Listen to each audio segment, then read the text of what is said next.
Alright, let's get started with a new educational gameplay video. You, seemed to like the last video, I guess? So here's part 2. We will fit again 12 hints into this video. If you want to skip the loadout discussion where I explain why I personally think this loadout rocks and talk about the pros and cons, I provide some timestamps for you in the description and the pinned comment. Keep in mind, this game is early access and there's a new patch coming up, so tools and consumables will most likely change the upcoming weeks with the throwing knives and the vitality shot changes.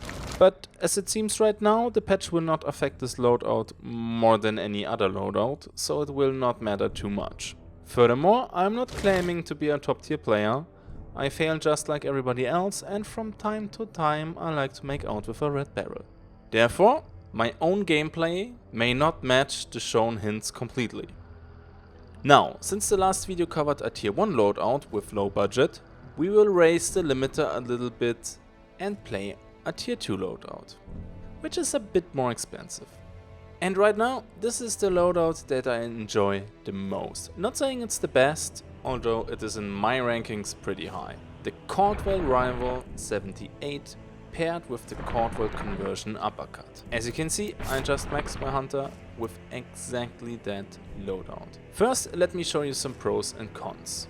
Pro: currently the Caldwell Rival 78 costs $62. This is absolutely nothing for a primary weapon. The uppercut is a bit pricey with $275, but it is crucial for this loadout.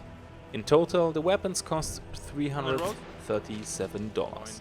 This is, in my opinion, still closer to a budget loadout than to an endgame loadout. There are not a lot of loadouts that can contest you in close quarter combat. The uppercut prevents you from getting pinned too hard in the open and gives you an opportunity to suppress the enemy while retreating in a more comfortable battle zone for your loadout. You won't have any ammunition problems compared with the nitro or crossbow. Fanning makes the uppercut easy to use and, if handled correctly, very deadly. The uppercut uses long-range ammunition. This gives you the possibility to penetrate metal cover. This can decide the outcome of a gunfight and is absolutely hilarious. The damage drop-off for long-range ammunition starts way later. You can still kill with a headshot where the Winfield and its compact ammunition need already a second shot after the latest compact ammunition nerf. The Caldwell is, in my opinion, currently the best shotgun, hands down, especially for its price. That might change with the next content patch, where the Spectre gets a bayonet, but I'm not convinced yet. The range is alright, the damage is insane, and the reload is fast. With the 2 shells, a miss doesn't spell instant doom for you, since you can fire your second shell right afterwards. Yeah, I'm looking at you, Spectre. Apparently this loadout works with 0 traits. There is not a single trait that is needed for this loadout to work. Close quarter, you have the shotgun, but yes, I have to admit, fanning is probably the first trait to pick. With the Rival 78 you can apply the bleed effect, and you play aggressively. Awesome! Action! Nice. Cons? Although the uppercut uses long-range ammunition, it's still a pistol and has rather high sway and is not that easy to control if you just started using it. Open areas are not your friends. If you have to fight a big rifle like a Mosin, a Sparks or even the Nitro, you fight that even if it's the uppercut with a pistol. In an open area, the fight will become very tough. This can be counterplayed, but there will be times where you might get stuck in an unpleasant spot. Keep that in mind when you pick your travel path. Shotguns need training. The effective range is short and you need to develop a feeling regarding how much hit points your opponent has left. Damage drop-off is insane. Not having a silent weapon leaves you with the knife to kill grunts, hives, hellhounds, etc. silently. Since Mithridatist is not really your first trait to pick, hives can be a bit annoying. This will play no role anymore as soon as the throwing knives hit the life servers. But hey, right now we only have the knife.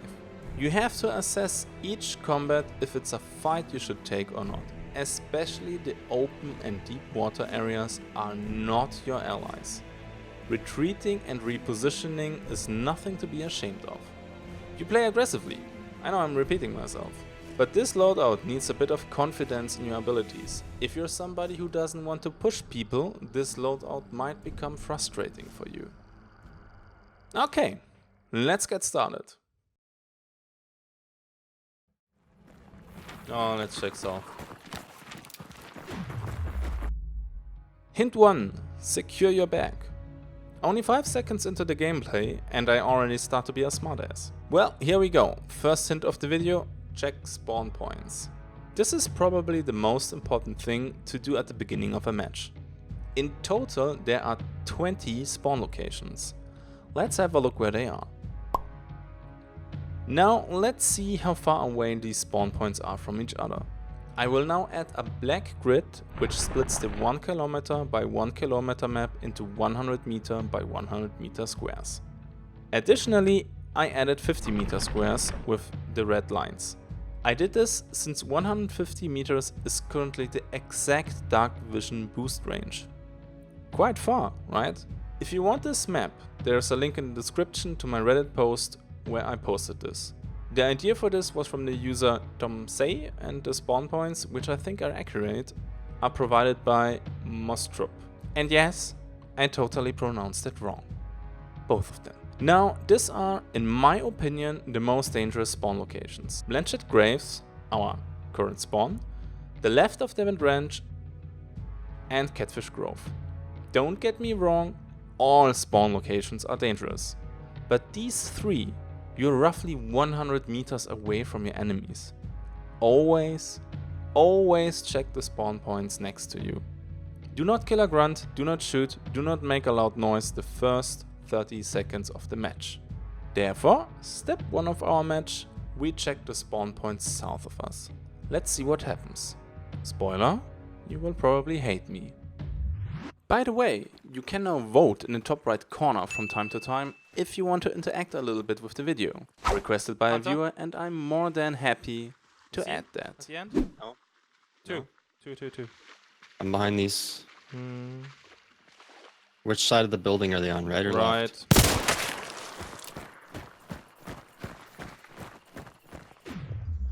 Hint 2. Know what your weapons can do and what they can't do. In combat decision making.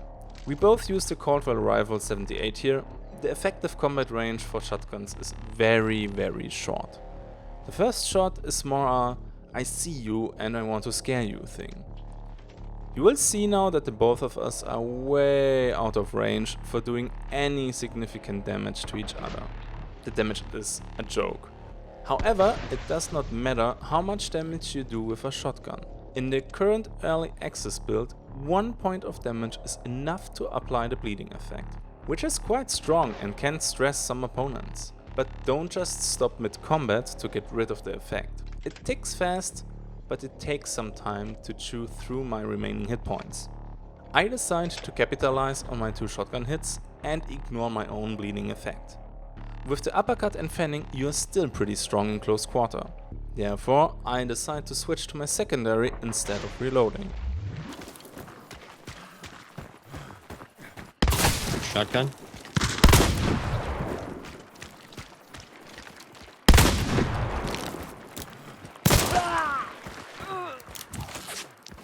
Never go AFK at the beginning of a round, what the hell?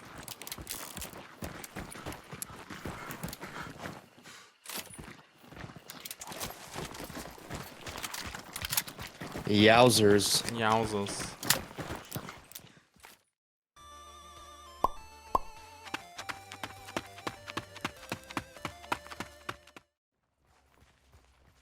Hint 3. Sealed clues.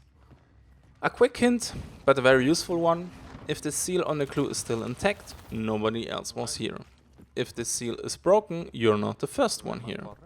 However, some people don't break the seal on purpose and wait for you to grab the clue.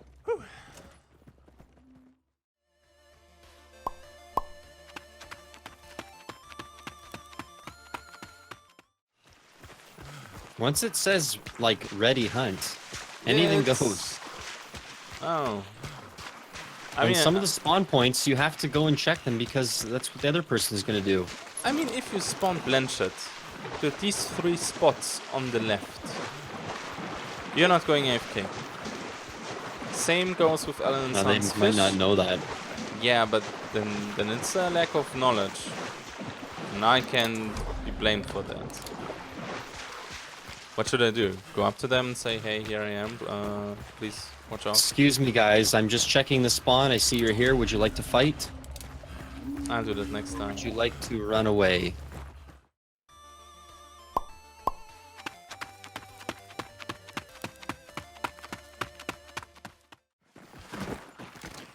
But he didn't switch to it.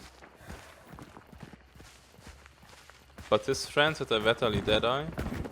Oh, Caldwell, South, Slaughterhouse. Probably boss fight, let's go. Okay.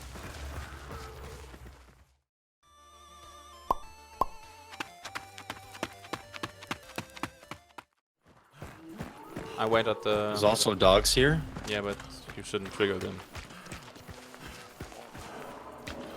Boss fight. I wait here.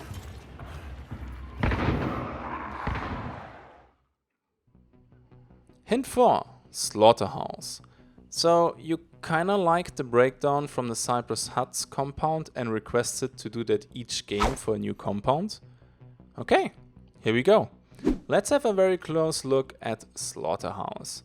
Compared to other compounds, securing this one is basically impossible. If you come from the east, you have 3 entry points. The ladder, the metal doors, and the hole in the fence. The metal doors are a big no-no. I personally picked the ladder since the fence is, for my taste, too exposed to that house, which is the most common camper spot in this compound. The north side has the fence and the house on the right. The fence is mostly a no-go, since the area behind it has very often a lot of grunts and a red barrel screaming to get shot. The house is fine and is my usual entry point when I come from the north. You can go upstairs and have a quick scan of the area. The west side? Well, when I come from the west side, I normally go the few extra steps north or south and enter the compound from over there. This chicken coop is the main reason for that, paired with the stock cannon. If you have decoys, you can get rid of them. The south side is a nice entry point, lots of doors. Normally you have at least one that is open. Hint 5. Know your boss lair. The only position where the boss can be in this compound is this barn. Other compounds, for example Blanchett Graves, can have 2 boss lairs. The Slaughterhouse boss lair is extremely dangerous since it has almost as many holes as Swiss cheese. The east side has 1 window and this gives you a goddamn good angle into the boss lair. The north side has the slide door and this window. I love taking the window to ambush people. It's the only spot where you can enter without opening a slide door, normal door or window, since it's the only entry that can't be closed. But be careful, this is a lovely place to set up a trap. The west side has a normal door and the south side has 1 slide door, 1 normal door and another normal door. This boss lair has 1, 2, 3, 4, 5, 6, 7 entry points. This is difficult to secure during a boss fight. What makes this boss lair even worse is the fact that you have additional rifle glory holes. The north side has these broken planks. Your teammate is covering the window, you check the broken planks, and now you can scan a lot of space from the east part of the barn. The east side has a barricaded window, but you can still shoot through it. And the west side, you know, to make it even harder for you, has this little peephole. And the north side has another barricaded window right next to the stealth window. So in total, while fighting the boss, you have to be aware of 11 danger points. I'm not a big fan of killing the boss myself in this lair. Fight the boss in the southwest area and trap/cover the entry points as good as you can. Hint 6. Know your doors and windows. This sounds dumb, but it actually plays a role. If you decide to enter the lair, you You can do that quietly or like a moron. If you stand, opening/closing doors is loud. If you crouch, it makes less noise. This does not apply to slide doors, and it does not apply to windows.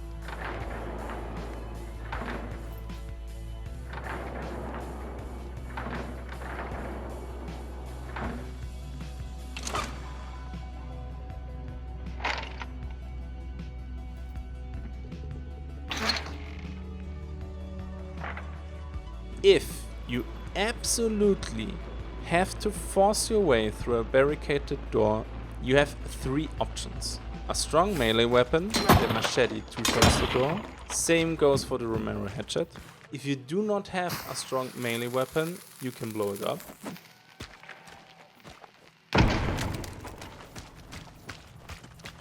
And the last possibility, you can shoot the plank barricading the door. Just beware that the plank is permanently destroyed. If you do this, you can't barricade the door anymore afterwards. Hint 7. When to be an ass so...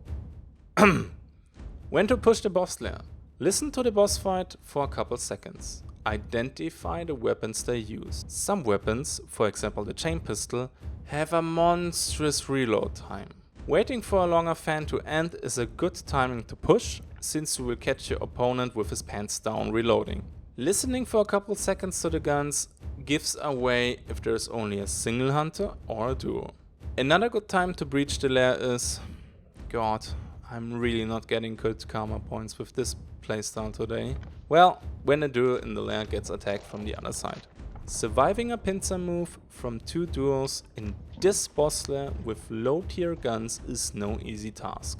I have to give the duo inside credit, they avoided the east side, where we were lurking and waiting the whole time, completely during their boss fight.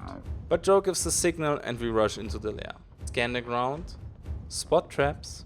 The damage is not the issue, but the triggered audio trap is a problem. Although footsteps are loud, a gunfight is even louder and we are able to hit a surprise attack.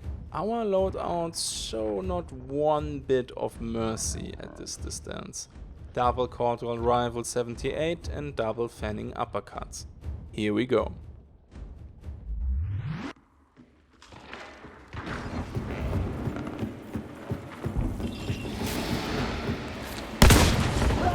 Okay.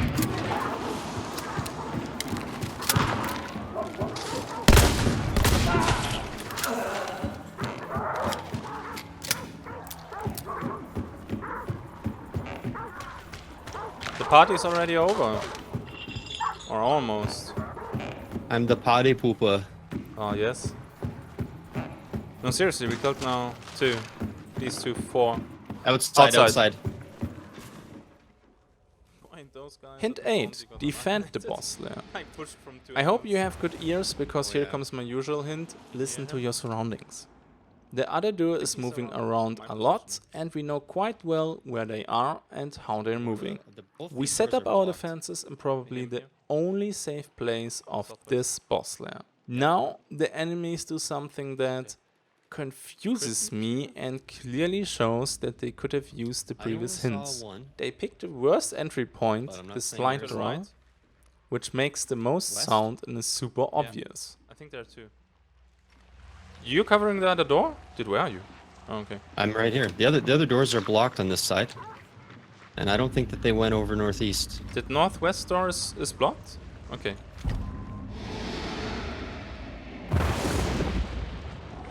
Yep. Hold on. That door's blocked. The one where we killed them at? Yeah, that's blocked. This one here? Alright, nice.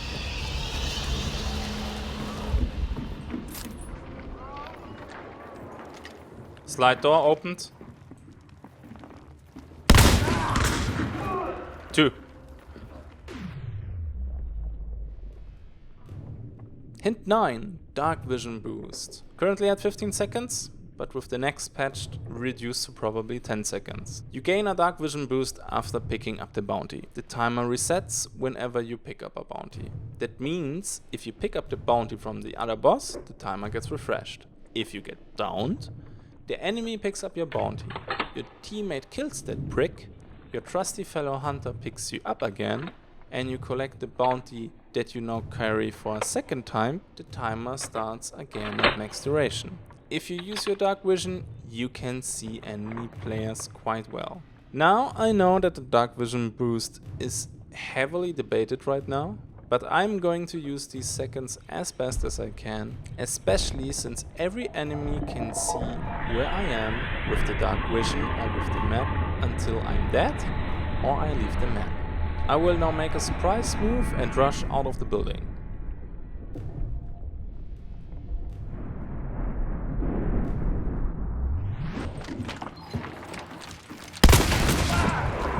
Boy. Sorry. Hint 10. Know when you are outgunned and outpositioned. A duo with at least one nitro took up position in the camper house. No big surprise. The nitro is sitting on the roof and we cannot predict where the nitro will pop up and shoot us. The nitro has to check only fixed peak points. We have the whole roof and windows and the whole area outside. I don't know about you, but fighting the nitro with a pistol is not the position I want to be in. Especially since at the time we played, the nitro was bugged and did way more damage than it should do. Let's take a little break. I think this video is boring enough. So I prepared a little bit of balanced nitro action for you. Please don't hate me.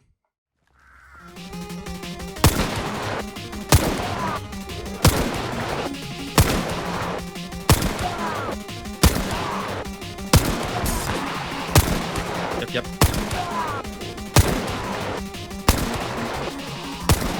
Dogs behind you. Woo!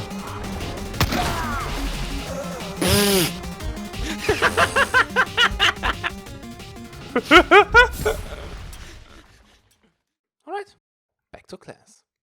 We decide to bail. The plan is to make them pursue us and engage them in the forest where we have a better chance of winning. However, that didn't work out as planned. And in the process of that strategy, our dark vision boost runs out.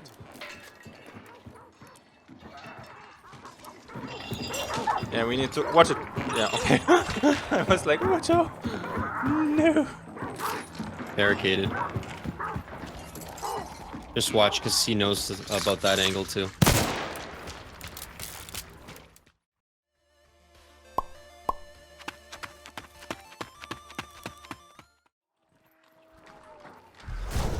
They're still there. They don't know? This could be dangerous to try and push another angle, especially while they have the house. You think if we push from this angle, we are in throwing range for our stuff? If they don't know that we're there, yeah, maybe. They probably think that we're going to push from a different angle. That's what I would think. Yeah, but why are they not moving? We can go healing waters completely and say, screw those guys. I mean, we could go, what? Are they moving? Dude, we have to get out of this forest though, because this small tree line will be our doom.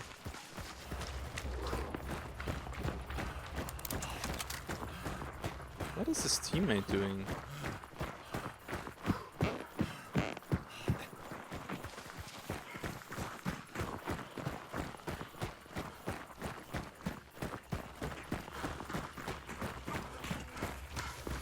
Really?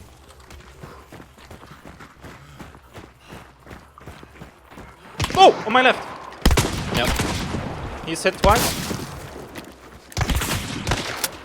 He's bleeding.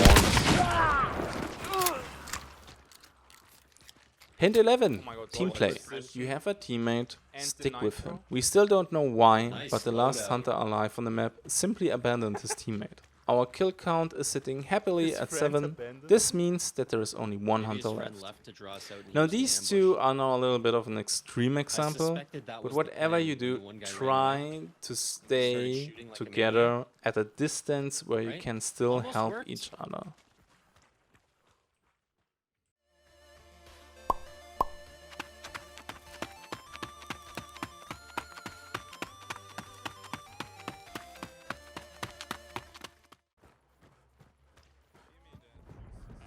Without dark vision boost, it is a bit harder to track the final hunter, but he was very noisy and Joe and I were able to track him all across the map. You guys can see the grunts dropping from his shots.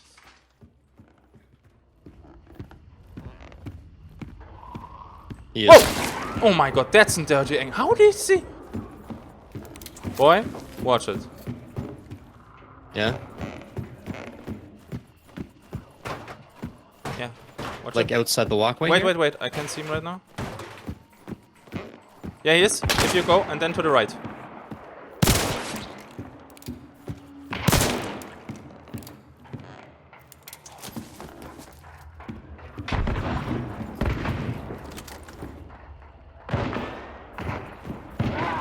Nice.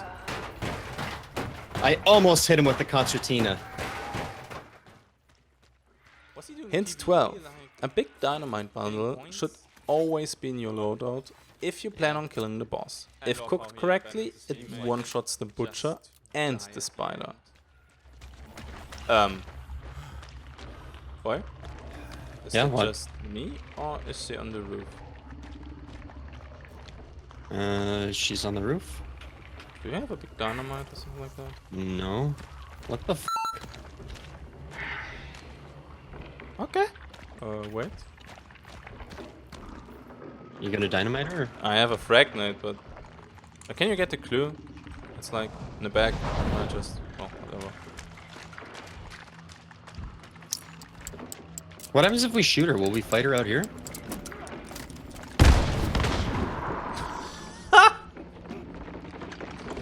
I did 0 damage? Did I really do 0? Oh my god, I did 0. Oh, Jesus.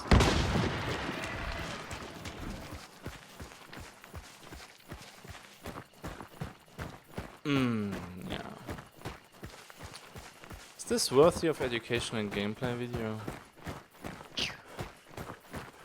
Hard to say. I don't know. The problem is you can't show like of really nice plays with a shotgun. It's like, yeah, you charge and kill. What should I explain here? Yeah.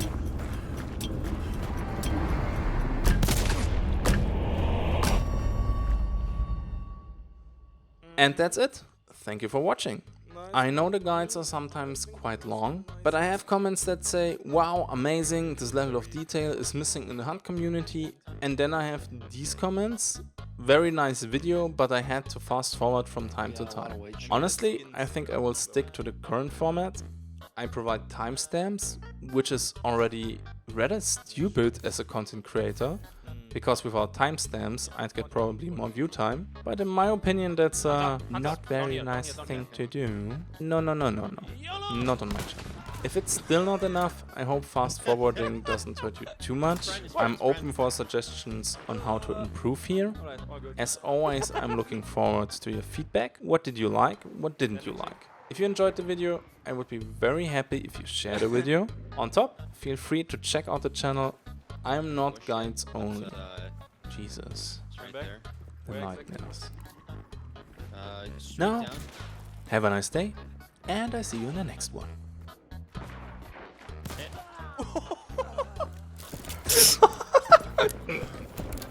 Oh boy!